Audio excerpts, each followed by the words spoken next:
وكفى وسلام على عباده الذين اصطفى أما بعد فأعوذ بالله من الشيطان الرجيم بسم الله الرحمن الرحيم إنا أعطيناك الكوثر فصل لربك وانحر إن شانئك هو الأبتر وقال النبي صلى الله عليه وسلم بلغوا عني ولو آية اللهم صل على سيدنا ونبينا وشفيعنا وحبيبنا ومولانا محمد صلى الله عليه وعلى آله وأصحابه وبارك وسلم আলহামদুলিল্লাহ আল্লাহ তাবারক ওয়া তাআলার দরবারে লাখো কোটি শুকর ও সুজুদ যে রব্বি করিম আপনাকে আমাকে দুনিয়ার সমস্ত ঝামেলা থেকে ফারেক করে জুমার নামাজ আদায় করার উদ্দেশ্যে মালিকের ঘরে আসার মতো বসার মতো তৌফিক দান করছে। এজন্য সেই মহান সত্তার দরবারে অন্তর অন্তরের স্থল থেকে কালিমাতুশ শুকরিয়া আদায় করি, বলি আলহামদুলিল্লাহ। আজকে জিলহজ মাসের 7 তারিখ। কয় তারিখ? 7 তারিখ। আর 3 দিন পরেই কোরবানি, 2 দিন পরে হজ শুরু হয়ে হজ আরাফাতের ময়দানে যারা হাজিরা থাকবে, যারা গেছেন তারা তো সৌভাগ্যবান। কথা বলেন ঠিক কিনা? আল্লাহ তাআলার কাছে দোয়া করি জীবনের মৃত্যুর আগে কাফনের কাপড় একদিন গায়ে লাগবে, লাগবে না লাগবে না? যতই অস্বীকার করি, অস্বীকারের কোনো সুযোগ নাই, অবশ্যই লাগবে। তো মালিকের কাছে দোয়া করো, মালিক যে ঘরটা না দেখা 2টা বছর ইবাদত করলাম, ওই ঘর সচক্ষে তুমি দেখার তৌফিক দান করো। আল্লাহ যদি তৌফিক দেয়, টাকা পয়সা প্রয়োজন হয় না। এমনও মানুষ আছে খালি পকেট নিয়ে হজ কইরা ভরা পকেট নিয়ে বাংলাদেশে ফিরছে, এমনও হাজির ঘটনা আমরা জানি। তো আল্লাহ তাআলার কাছে দোয়া করবো, আল্লাহ যেন বাইতুল্লাহ জীবনের তোর একবারও আমরা যাইতে পারি, তৌফিক তুমি দিও। যাক, এই জুমায় আমার বিষয়বস্তু হলো কোরবানির ইতিহাস। কোরবানির ইতিহাস। আমি পবিত্র কালামুল্লাহ শরীফ থেকে সবচেয়ে ছোট একটা সূরা, যে সূরাটা সকলের মুখস্থ আছে, সেই সূরাটা তেলাওয়াত করছি। আল্লাহ তাআলা বলেন, সরাসরি ডাইরেক্ট কোরআনের ভিতরে ঢুকতেছে। আল্লাহ তাআলা বলেন, ইন্না আতাইনাকাল কাউসার, হে নবী নিশ্চয় আমি আপনাকে হাউজে কাউসার দান করেছি। বলেন না সুবহানাল্লাহ। এই হাউজে কাউসার যে কি জিনিস তা বুঝে আসবে যখন হাসরের ময়দান কায়েম হয়ে যাবে। যেমন মাঝে মাঝে আল্লাহ তাআলা হাসরের ময়দানে সে ভয়াবহ যে অবস্থা তা মাঝে মাঝে টের পাওয়া যায়। কথা বলেন ঠিক কিনা? বাংলাদেশে কি পরিমাণ তাপমাত্রা, আর বাহিরে যারা থাকে তাদের তাপমাত্রা তো আরও বেশি। কথা বলেন, দিনের বেলা বাইরে হওয়ার কোনো সুযোগ নাই, সিস্টেম নাই। তো বাংলাদেশে এইটুক তাপমাত্রা আমরা সে সহ্য করতে পারি না। তো এই হাসরের ময়দানে আল্লাহ তাআলা বলেন, এই যে সূর্যটা 9,30,000 মাইল দূরে, এই সূর্যটা আমি দেখতেছি, এই পৃথিবীর থেকে 13 লক্ষ গুণ বড়। এই সূর্যটা আসবে মাথার কাছে। হাদিসের ভিতর আছে, তাফসীরের ভিতর আছে, মানুষ যে সুরমা দানি যেটা দিয়া সুরমা লাগায় অতটুক বা 1 বিঘার মাথা কাছাকাছি থাকবে এই সূর্যটা। এই সূর্যটা এখন আছে উল্টা পিঠে আছে, অর্থাৎ 12টা মুখ আছে এই সূর্যের। এই 12টা মুখ দিয়ে তাপ দেয়, সেটা আসমানের দিকে ওঠে, ওইয়ার তাপ ভেদ কইরা বাংলাদেশে জমিনে নামে। কথা কান ঠিক কিনা? শুধু কি তাই না? বলে তাই না, দৈনিক 70,000 ফেরেশতা ওইখানে ওই সূর্যের মুখে পানি ঢালে। কি ঢালে? পানি ঢালে। এবার চিন্তা করেন, ওই সূর্যটা যদি ওই জায়গায় থেকে পায়ের অবস্থায় তাপ দিত, তাহলে আমরা কেউ বাঁচতাম? দাপাইয়ে মারা যাইতাম। কথা বলেন ঠিক কিনা?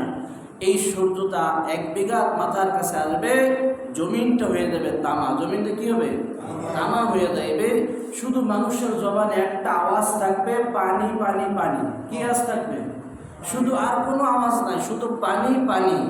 হাবিবি কিবরিয়া জনাবে মুহাম্মদুর রাসূলুল্লাহ সাল্লাল্লাহু আলাইহি ওয়াসাল্লামকে আল্লাহ তাআলা মহব্বত কইরা ভালোবাসা হাউজে কাউসার দান করেছে, বলেন না সুবহানাল্লাহ। যেই ব্যক্তিকে আল্লাহ তাআলা ডাক দেবে, আব্দুর রহমান তুমি আমার কাছে আসো, আল্লাহ তাআলা ডাক দেবে আল্লাহর হাবিবের ইশারায়, হাবিব ডাকবে আসো আমার কাছে আসো, আসো আমার কাছ থেকে এক পেয়ালা পানি পান করো, হাউজে কাউসার, বিচার হাসর মাঠ, যতদিন পর্যন্ত জান্নাতে না যাবা আর কোনোদিন পানির পিপাসা লাগবে না, বলে যাও না সুবহানাল্লাহ। তো ওই দিন বুঝে আসবে যে পানির কত মূল্য, কথা বলেন ঠিক। আল্লাহু আকবার। আল্লাহর হাবিব জনাবে মুহাম্মদুর রাসূলুল্লাহ সাল্লাল্লাহু আলাইহি ওয়াসাল্লামকে সূরা কাউসার দ্বারা বলছে ইন্না আতাইনাকাল কাউসার, হে নবী নিশ্চয় আমি আপনাকে হাউজে কাউসার দান করছি। আদম থেকে নিয়ে ঈসা পয়গম্বর যত নবী এবং রাসূল আমি পাঠাইছি কাউকে কিন্তু হাউজে কাউসার দিই নাই, দেখেন কোন নবীকে যেহেতু আমি হাউজে কাউসার দিই নাই, এত বড় একটা দামি জিনিস আপনাকে আমি দান করলাম, এর শুকরিয়া আদায় করার জন্য আপনার দুইটা কাজ করতে হবে। কয়টা কাজ বলেন? দুইটা কাজ করতে হবে। ফাসাল্লি লিরাব্বিকা ওয়ানহার ইন্না শানিআকা হুয়াল আবতার। ফাসাল্লি, আপনার প্রভুর জন্য কি করেন? নামাজ পড়েন। কি করেন? আপনার প্রভুর জন্য নামাজ পড়েন। আমরা নামাজ পড়বো কার জন্য? কথা বলেন কার জন্য? আল্লাহর জন্য। শেষের আয়াতের শেষের দিকে বলতেছে ওয়ানহার, এক নম্বরে নামাজ, এক নম্বরে কি? নামাজ। দ্বিতীয় নম্বর হলো কোরবানি করেন। কি করেন? কোরবানি করেন। এই কোরবানি, এই দুইটা জিনিস আপনার করতে হবে। তো এই দুই জিনিস করলে কিন্তু আপনার জিন্দেগিতে, আপনার হায়াতে অনেক মুসিবত আসবে। এই মুসিবতগুলোও আপনার মাইনে নিতে হবে। কথা বলেন ঠিক কিনা? যেহেতু আপনাকে আমি হাউজে কাউসার দিয়েছি, অন্য কোনো নবীকে দান করি নাই, আপনাকেই দান করছি। এর শুকরিয়া স্বরূপ দুইটা কাজ করবেন। নামাজ পড়বেন আপনার প্রভুর জন্য, এবং ওয়ানহার, কি করবেন? পশু জবাই করবেন, কোরবানি করবেন। এই কোরবানি শব্দটা যখন আমরা শুনি, তখন আমরা কিছু মানুষ মনে করি যে জিলহজ মাসের নির্ধারিত তারিখ, যেই তারিখে হালাল পশু জবাই করা হয়, এইটার নামই কোরবানি। কি বলেন? এটার নাম কি? কোরবানি। আসলে এটার নাম হাকিকিভাবে কোরবানি না। যেমন আল্লাহ তাআলা বলেন লা ইয়ানাল্লাহু লুহুমুহা ওয়ালা দিমাউহা ওয়ালাকিন ইয়ানালুহু তাকওয়া মিনকুম। আমরা যে এই যে গরু, বেড়া, দুম্বা যাহা কিছু জবাই করি, এই আয়াতের অর্থ আল্লাহ তাআলা বলতেছে কোনো কিছুই রক্ত, মাংস, গোশত আল্লাহ তাআলার দরবারে কবুল হয় না, পৌঁছায় না। তো কি পৌঁছায়? ইখলাস। কোন নিয়ত আমি কোরবানি করলাম, কথা কান ঠিক কিনা? কোন নিয়তে আমি জবাই করলাম পশু, এইটাই আল্লাহ তাআলার কাছে পৌঁছায়। কথা বলেন ঠিক কিনা? তো একটা মানুষের কোরবানি শরিয়ত যখন তার উপর অর্পিত হবে, যখন সে লোকটা বালেগ হবে, বালেগ থেকে নিয়ে মৃত্যুর আগ পর্যন্ত প্রত্যেকটা সেকেন্ড তাহার কাটাইতে হবে কোরবানির ভিতর। কথা বলেন ঠিক কিনা? কিসের ভিতর? কোরবানির ভিতর। এটা আল্লাহ তাআলার অর্ডার। আমরা যে পশু জবাই করি, এই পশু জবাই করার সুন্নতে হযরত ইব্রাহিমের থেকে শুরু হয়েছে। কথা বলেন ঠিক কিনা? তো দেখা যায় বস্তর বদল গাইলে কোরবানির সামনে আসতেছে, আর 3 দিন বাকি আছে। কয়দিন? 3 দিন বাকি আছে। দেখবেন অনেক বড় লোক বাবারা আছে, 5 লাখ টাকার গরু 20 লাখ টাকা দিয়ে কেনে। কেনে না? কেনে না? কেনে। যদি আপনাকে মাদারীপুর না কেনে, আমাবৈদিক না কেনে, ঢাকায় কেনে, দেখবেন এই যে 5 লাখ টাকার গরু 20 লাখ 25 লাখ টাকা দিয়ে কেনে। কারণ কি? পেপারে হেডলাইনে আসার জন্য। কথা ঠিক কিনা? তো বলেন তো এই যে কোরবানিটা, এটা কি আল্লাহর জন্য হয়েছে? আল্লাহ তাআলা বলেন কুল ইন্না সলাতি ওয়া নুসুকি ওয়া মাহইয়ায়া ওয়া মামাতি লিল্লাহি রাব্বিল আলামিন। আমার নামাজ, আমার রোজা, আমার খাওয়া, আমার পড়া, আমার বেঁচে থাকা সব কিছু কার জন্য? আল্লাহর জন্য। তো দেখবেন এই আমরা পশু জবাই করি, 10 তারিখে একটা পশু জবাই কইরা 10টা পশুর তোর খাসরা ওই সময় আমরা ঢুকাই ফেলে। কথা বলেন ঠিক? আসলে তো পশু জবাই করার আগে বিচারে সেই পশুটার আগে জবাই করার দরকার ছিল। কথা বলেন? কথা বলে না? কোরবানির দিন মহিলারা খুব ভেজাল করে, এই 2-1 টুকরা গোশ মানুষকে দিয়া আর গোশ দেওয়া বন্ধ করে দেয়। এই আমার বাচ্চা খাবে কি? কথা বলেন ঠিক কিনা? তোমার বাচ্চা তো 12 মাস খায়। এই কোরবানি তো গরিব অসহায় মিসকিন যারা আছে সবাই যেন ভাগাভাগি করে নিতে পারে, এই জন্য আল্লাহ তাআলা কোরবানির ব্যবস্থা করছে। জান্নাত থেকে দুম্ব পাঠাইছে, দুম্ব পাঠায় এটাকে হালাল বানায়া খাওয়ার উপযোগী বানাইছে। বলেন না সুবহানাল্লাহ।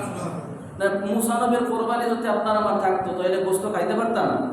হ্যাঁ, গোস্ত খার তো কোনো প্রশ্নই ছিল না। কোরবানি কবুল হবে কিনা তা নিয়েও সন্দেহ ছিল। কথা ঠিক কিনা? তো দোস্তর বুজুর্গ, কথা লম্বা সূরা নয়, যে আয়াত পড়ছি আয়াতের দিকে ইনশাআল্লাহ দেওয়ার চেষ্টা করব। তো আল্লাহ তাআলা হযরত ইব্রাহিম আলাইহিস সালাম এর বয়স তখন নাকি 90, 85-90 বছর বয়স। কয় বছর বয়স? 80 থেকে 85 বা 90, তিনটা রেওয়ায়াত আসছে। তো এই অবস্থায় ইব্রাহিম নবী চলে গেছেন, কিন্তু কোনো সন্তান নাই। কি নাই? কোনো সন্তান হইতেছে না। তো ইনি গভীর রাত্রে নামাজ পড়ে। কি করে ভাই? নামাজ পড়ে আল্লাহর কাছে দোয়া করে। আমরা সন্তান না হইলে কার কাছে বলবো? কথা পায় না। খাজা বাবা বাচ্চা দিতে পারে না? খাজা বাবার বাবারই তো বাচ্চা নাই। কথা ঠিক কি? বাবা বাচ্চা পাবে কোন জায়গা? এই জন্য আমাদের যাদের সন্তান হয় না, আমরা কার কাছে যাব? রব্বি হাবলি মিনাস সলিহিন। কবির রাতে ইব্রাহিম পয়গম্বর নামাজ পড়ে মালিকের কাছে দোয়া করতেছে, হায় আল্লাহ, আমাকে একটা নেককার সন্তান দান করে। বলা যাবে না সুবহানাল্লাহ? সুবহানাল্লাহ। এই জন্য নেককার সন্তানের যে কি পরিমাণ দাম। আপনার একটা সন্তান যদি মদখোর হয়, আপনার একটা সন্তান যদি গাঁজাখোর হয়, তাহলে বুঝে ওই মা বাবার কত টেনশন। কথা বলেন ঠিক কিনা?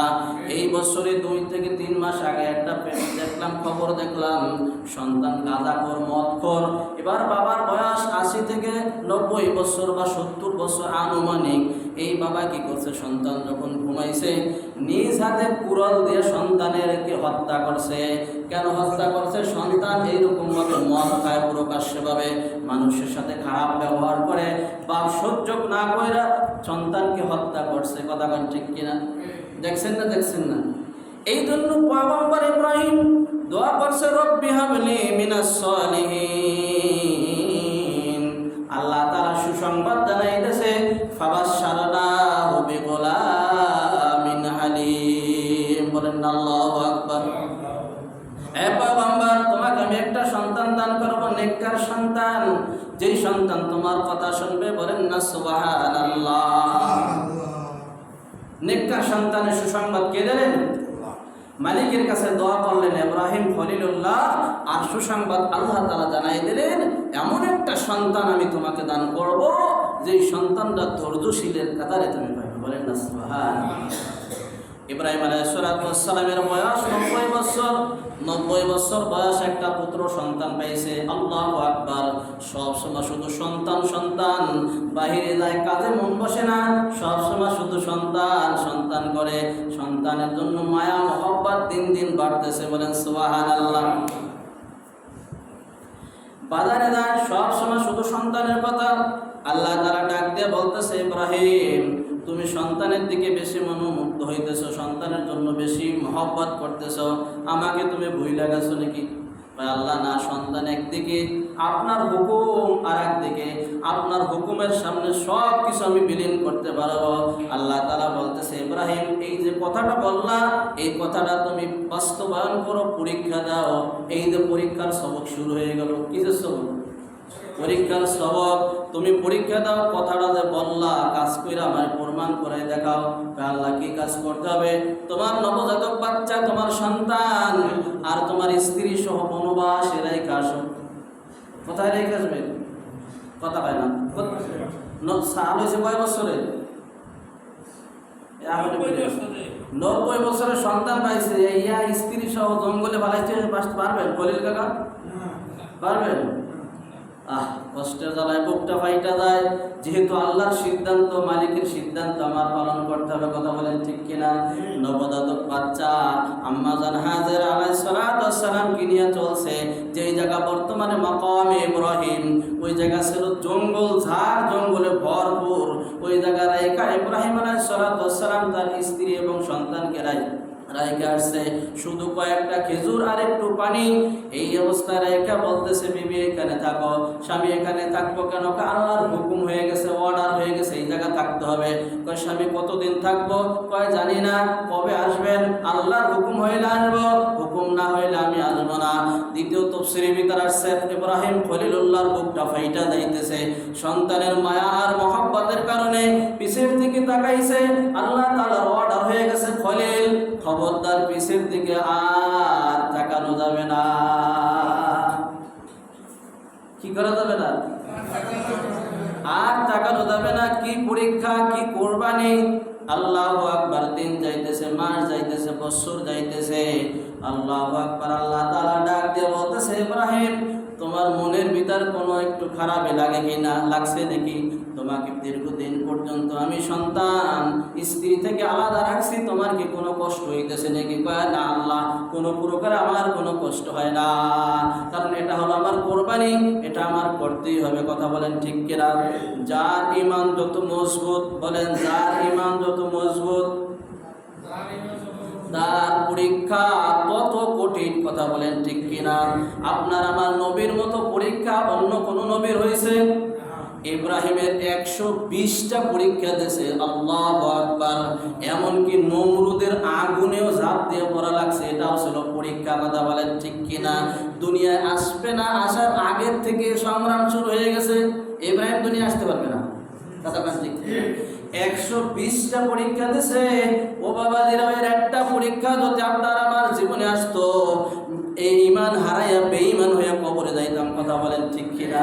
কিন্তু তারা তো নবী, তারা তো রাসূল, তাদের ঈমান তো ওই পরিমাণ পাকা ছিল। আজকে সাধারণত একটু জ্বর কাশি ঠান্ডা হইলে 2 দিন বিছানে থাকলে আল্লাহর কাছে অভিযোগের আর শেষ থাকে না। আল্লাহ তুমি আমার এই বুঝি পাইছো, আর কেউ সহে দাও না? আছে না? আমার এই তুমি চেনো, ধরো যা হরো। কথা বলেন ঠিক কিনা? আল্লাহর নামে অবজেকশন চলে যায়। কথা বলেন ঠিক কিনা?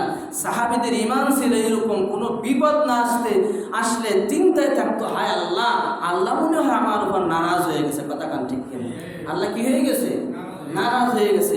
এই দুনিয়ার রোগ শোক বালা মুসিবত সব পরীক্ষা, এক একটা পরীক্ষা। কথা বলেন ঠিক কিনা? ইব্রাহিম খলিলকে যদি 120টা পরীক্ষা দিতে হয়, তোমার আমার কি একটা পরীক্ষা নাই? তুমি মুসলমান বলে তো কি মুসলমান? নামের মুসলমান, কামে নেই মুসলমান। কথা ঠিক কিনা? যে বাপ যদি 120টা দেয়, আমি তো সন্তান, আমি 120টা না দিয়ে 100টা তো দেবো। কথা বলেন। আমার আব্বা যদি 120টা দেয়, এটা প্রশ্ন আসে কিনা? আমার বাপ 120টা দিয়েছে, তা আমি 100টা না দিয়ে পাবে কি? আমি আর অথচ কই আমি ভালো আছি, আমি জান্নাতে যাবো না, যাবে হরি বলতো। জান্নাত তো বাপ দাদার মামু বাড়ির দৌড়। কথা ঠিক কিনা? আল্লাহু আকবার, আল্লাহু আকবার। ইব্রাহিম পয়গম্বর চলে আসছে অনেকদিন পরে। আল্লাহ তাআলা ডাক দিয়েছে, ইব্রাহিম যদি মায়া আর মহব্বত না হয় তাহলে আবার পরীক্ষা দিতে শুরু হয়ে দাও। আল্লাহু আকবার। এদারে শুধু কয়টা খেজুর আর একটু পানি দিয়ে আসছে। খেজুরও শেষ হয়ে গেছে, পানিও শেষ হয়ে গেছে। নবজাতক বাচ্চা কিভাবে বাঁচাবে? মরুভূমিতে কোনো সচরাচর কোনো ঘর বাড়ি নাই, পুকুর নাই, টিউবওয়েল নাই, কোনো পানি নাই। আল্লাহু আকবার। আম্মাজান হাজেরা আলাইহিস সালাতু ওয়াস সালাম, এবার পানি শেষ হয়ে গেছে, খাজুর শেষ হয়ে গেছে। সন্তানকে বাঁচানোর জন্য তাফসীরি ভিতরে আসছে স্তরের দুধও শেষ হয়ে গেছে। একটা মানুষ যদি না খাইতে পারে, দুধ আসবে কোথা থেকে? কথা বলেন ঠিক কিনা? আমাদের মা বোনদেরকে মাঝে মাঝে আমরা চাপ দিই। কি চাপ দিই? এই সন্তানকে তোমার বাসায় রাখতে হবে, আবার ভালো ভালো খাবার স্ত্রীদেরকে খাওয়াই না। বাচ্চা যদি দুধ খায় তাহলে মাসালা হলো আপনার স্ত্রীকে সকাল সন্ধ্যা 2 বেলা এইরকম ভাবে প্লেটে এই পরিমাণ দুধ দিয়ে খাওয়াবেন যাতে এই হাতের আঙ্গুলের উপর দুধ থাকে। আমরা তো বছরে একদিন দুধ খাই না। কথা বলেন ঠিক কিনা? যে এই যে স্ত্রীটা 2.5 থেকে 3-4 মণ দুধ এই বাচ্চাটাকে খাওয়াইলো 3 বছর, এ কোহান্দা পাইছে? কোথা থেকে আসছে?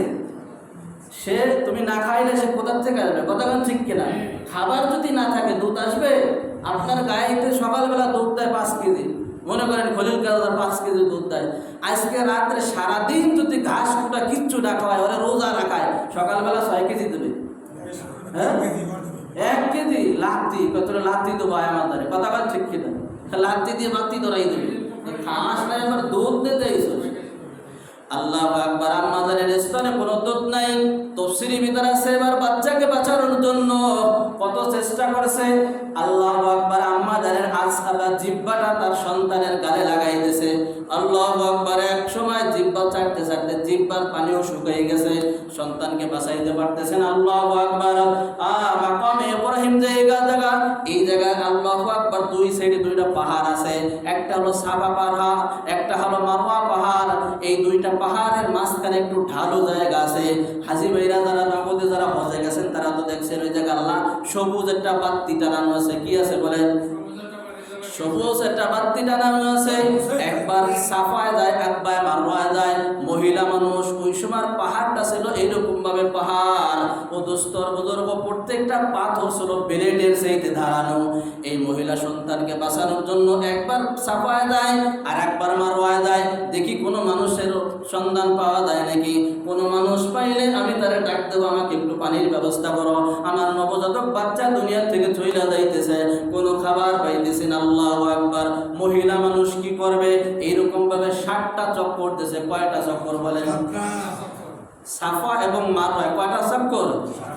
60টা চক্কর দিয়ে ক্লান্ত হয়ে পড়ে গেছে, খাবার খায় না দীর্ঘদিন পর্যন্ত, অসুস্থ মানুষ। আল্লাহু আকবার। ক্লান্ত হয়ে পড়ে গেছে। আল্লাহু আকবার, আল্লাহু আকবার বলতেছে, হ্যাঁ আল্লাহ, এই সন্তানের মালিক তো আর আমি না, এই সন্তানের মালিক হলো তুমি আল্লাহ। বাঁচাবা না মরাবা এটা তোমার দায়িত্ব। আমি আর যতটুকু চেষ্টা ছিল আমি চেষ্টা চালাইছি, আমার এখন আর কোনো চেষ্টা নাই, তোমার কাছে আমি সুপর্দ করলাম। আল্লাহু আকবার। এই কথা বলার পরে সাথে সাথে পয়গম্বর ইসমাইলের পায়ের গুরুলে থেকে পানির নহর জারি হয়ে গেছে। বলেন না সুবহানাল্লাহ। এই যে 60টা চক্কর দিয়েছে, এই 60টা চক্কর আল্লাহ তাআলার কাছে কবুল হয়ে গেছে। বলেন না সুবহানাল্লাহ।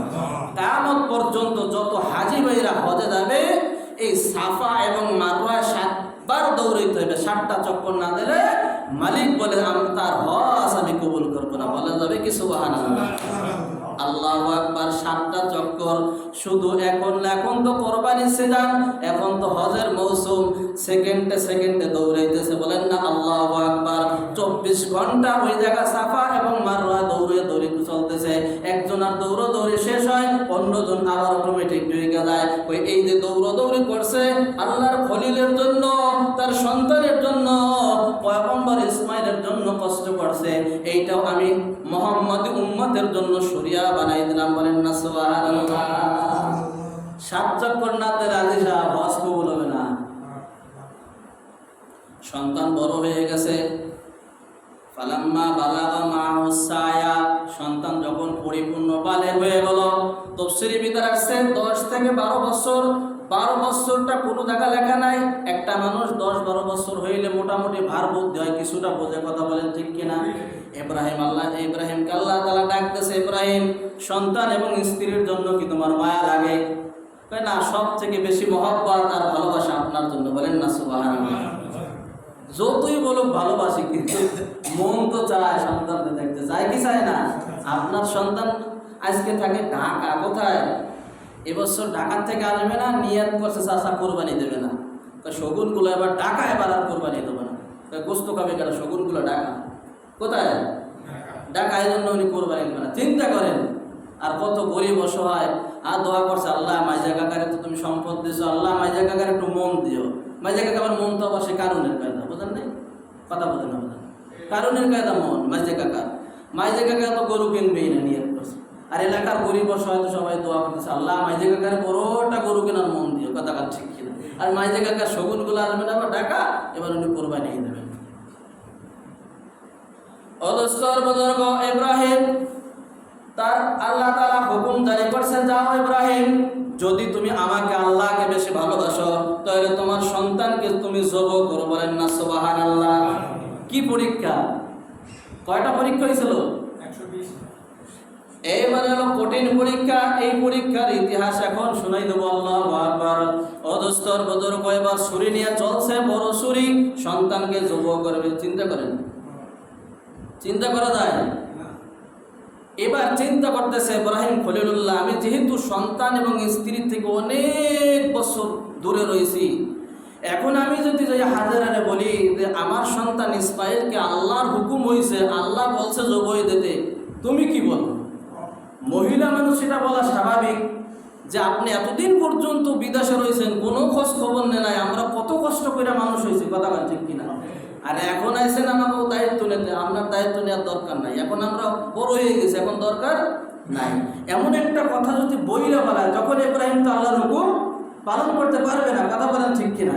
অর্থাৎ আমার সন্তানকেই আমি প্রশ্ন করি, বলেন সুবহানাল্লাহ। এই জন্য তাফসীরে ভিতরে আসছে যে 10 থেকে 12 বছর পর্যন্ত বয়স হয়েছে ইসমাইল পয়গম্বরের। একটা মানুষ 12 বছর হইলে সে নিজের সিদ্ধান্ত সে নিজে নিতে পারে, কথা বলেন ঠিক কিনা? এবার ইব্রাহিম বলতেছে, সন্তান, আল্লাহ তাআলা তো আমাকে স্বপ্নে দেখাইছে তোমাকে জবাই করতে, তোমার নজরে নাকি, তুমি পেশ করো। সব আয়াত বলা যাবে না, সময় শেষ। বলতেছে ইফ আল, বাবা আপনি তাড়াতাড়ি করেন, আপনি যেটা আল্লাহ তাআলা আদেশ করছে, হুকুম দিয়েছে, ওই কাজ আপনি তাড়াতাড়ি করেন, আমাকে আপনি ধৈর্যশীলের কাতারে পাবেন, বলেন না সুবহানাল্লাহ। এই সন্তানকে নিয়ে যখন নাকি মিনা ময়দানের দিকে যাইতেছে, যাইতে যাইতে একটা জায়গার নাম আছে জামরা, কোথায়? আল্লাহু আকবার। এই জায়গা যখন গেছে, ইবলিস মিস্টার ইবলিস তো আর বৈশা নাই, ইবলিস এবার ধোকা দেওয়া শুরু হয়ে গেছে। ইবলিস তো সহ্য করতে পারবে না, কথা বলেন ঠিক কিনা? আপনি আমি জান্নাতে যাই, তা ইবলিস কোনোদিনও চায় না, চায়? কোনোদিনও চাইবে না। ও দোস্তর বুজুর্গ, ইসমাইল পয়গম্বরকে ডাক দিয়ে বলতেছে, ইসমাইল কই যাইতেছো? কয় আব্বার সাথে যাইতেছি, সফরে যাইতেছি, দাওয়াতে যাইতেছি, যে জায়গায় যাই আব্বার সাথে তো যাই। কয় আব্বার হাতে তোমার ছুরি দেখছো? কয় হাত দেখছি। কয় ওই ছুরি দিয়ে তোমাকে জবাই করবে, আল্লাহর হুকুম হয়ে গেছে। কি সন্তান আর কি বাপ! এবার বলতেছে, শয়তান তুই দূর হ, যদি আল্লাহর হুকুমই হয়ে যায় আব্বা আমাকে জবাই করবে, আব্বা তো কোনোদিন আমার সাথে দুশমনি করতে পারবে না, পারবে? আমি ইসমাইল 1000 বার জবাই হওয়ার জন্য রেডি আছি, বলেন না সুবহানাল্লাহ। ইসমাইল পয়গম্বর 60টা পাথর মারছে শয়তানকে, কয়টা?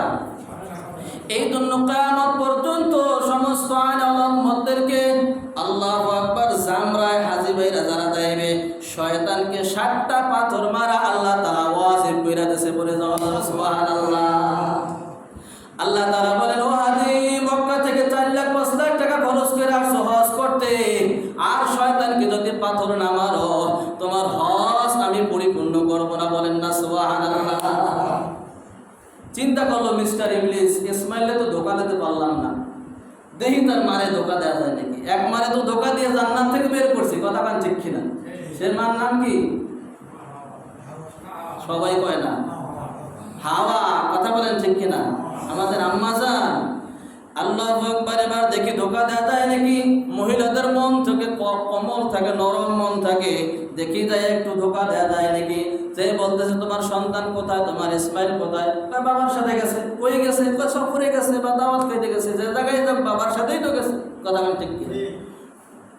এবার ইবলিস বলতেছে, আমার সত্যটা যদি আমি না বলি তাহলে তো আমি ঠকবো। অদস্তর বুজুর্গ এবার বলতেছে, তোমার স্বামী এবার ইসমাইলকে জবাই দেওয়ার জন্য মিনায় নিয়ে যাইতেছে। আল্লাহর হুকুম হয়ে গেছে সন্তানকে যেন নিজ হাতে জবাই করে। এবার হাজেরা বলতেছে, আল্লাহু আকবার, ইবলিস শয়তান তুই দূর হ, আল্লাহর হুকুম যদি হয় আমার ইসমাইলকে জবাই করবে, আমার ইসমাইলকে আমি জবাই দিতে আমি রাজি আছি, বলেন না সুবহানাল্লাহ। গোটা একটা ফ্যামিলির একটা কোরবানি, কথা বলেন ঠিক কিনা? অদস্তর বুজুর্গ, মনে করি তুই একটা গরু ছাগল জবাই দিলাম আর আমার কোরবানি কবুল হয়ে গেল, তাই? কথা বলেন না, কোরবানিটা কি এত সোজা মনে করেন? হ্যাঁ, আল্লাহু আকবার। এবার শয়তান যখন চলে আসছে, এবার ইব্রাহিম পয়গম্বর যখন নাকি ইসমাইলকে নিয়ে উপস্থাপন করছে, আল্লাহু আকবার। এবার চোখ বাঁধে ইসমাইল পয়গম্বর বলতেছে, আব্বা আপনার একটা পরামর্শটা হলো এই, আপনি যখন আমাকে জবাই করবেন তখন আপনার 2টা চোখ বাঁধবেন, আমার 2টা চোখ বাঁধবেন, কারণ ওই 4 চোখের মিলন যদি হয়ে যায়, আপনি মহব্বতের কারণে সন্তানকে জবাই দিতে কেন নাও পারলেন মহব্বতের কারণে, আর আমার চক্ষু যদি খোলা থাকে আমি হয়তো আপনার জড়াই ধরলাম, নয়বা ওইটা দৌড় মারলাম, আর আপনার আল্লাহর হুকুম আপনি পালন করতে পারবেন না। আব্বা আপনি চোখ 2টা বাঁধে রাখবেন, আমার এই রক্ত মাখা জামা আমার আম্মার কাছে নিয়ে দেবেন এবং বলবেন জান্নাতের ভিতরে আমরা একই জান্নাতে থাকবো, বলেন না সুবহানাল্লাহ। অদস্তর বুজুর্গ সব আল্লাহু আকবার শুধু বলবে, ছুরি চালাবে, আল্লাহু আকবার বলতে দেরি, ছুরি চালাইতে কোনো দেরি হইবে না। আল্লাহু আকবার, আসমানের ফেরেশতারা সব কাঁদতেছে, আল্লাহ কি খেলা শুরু করছেন আল্লাহ, আপনার ইব্রাহিমকে আপনি ঠেকান, নইলে পৃথিবীর ইতিহাসে এটা লেখা থাকবে বাপের হাতে সন্তান যুব হইতেছে। কথা বলেন ঠিক কিনা? আসমানের ফেরেশতারা জীবনে দুইবার কাঁদছে। কয়বার? দুইবার কাঁদছে। একবার আপনার আমার নবী জনাবে মুহাম্মদ রাসূলুল্লাহ সাল্লাল্লাহু আলাইহি ওয়াসাল্লামকে যখন নাকি তায়েফের ময়দানে ওই আবু জাহেলের বাচ্চা ওর লেলা চালা মেলা যারা ছিল তাদেরকে যখন লেলাই দিল যে মুহাম্মদ পাগল, আসলে পাগল, ওরাই তো পাগল। কথা বল ঠিক কিনা? মুহাম্মদ পাগল, এই পাগলে পানি দেয়া যাবে না, সব কিছু বন্ধ করে দাও, আল্লাহু আকবার, পাথর মারতে থাকো। হ্যাঁ যুবকরা, তাড়াতাড়ি মুহাম্মদকে মাইরা ফেলাও। আল্লাহু আকবার। তায়েফের ময়দানে আল্লাহ রাসূল তিনবার বেহুশ হয়ে গেছে। সকাল 8টা থেকে নিয়ে বিকাল 4টা পর্যন্ত তিনবার বেহুশ হয়ে গেছে। রক্ত যায় সমস্ত শরীর, রক্ত বের হয়ে যায়, এমনকি জুতাটা পর্যন্ত আটকে গেছে। আল্লাহু আকবার। ফেরেশতারা কাঁদতেছে, আল্লাহ তোমার বন্ধুকে তুমি ঠেকাও, কাফেরের বাচ্চারা এরকম ভাবে অত্যাচার করতেছে, আল্লাহ তুমি আমার একটু হুকুম দাও।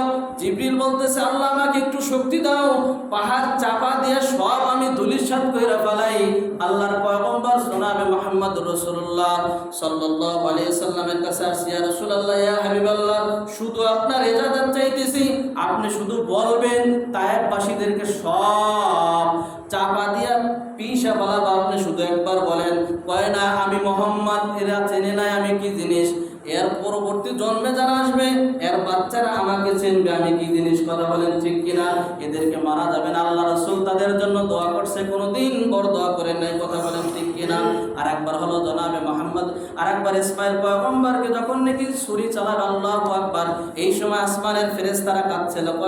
আল্লাহ তাআলা ডাক দিয়ে বলতেছে, ফেরেশতারা আল্লাহু আকবার, আল্লাহকে বলতেছে, আল্লাহ আপনার খলিলকে আপনি থামান, সন্তান এবার কিন্তু যুব হয়ে যাবে।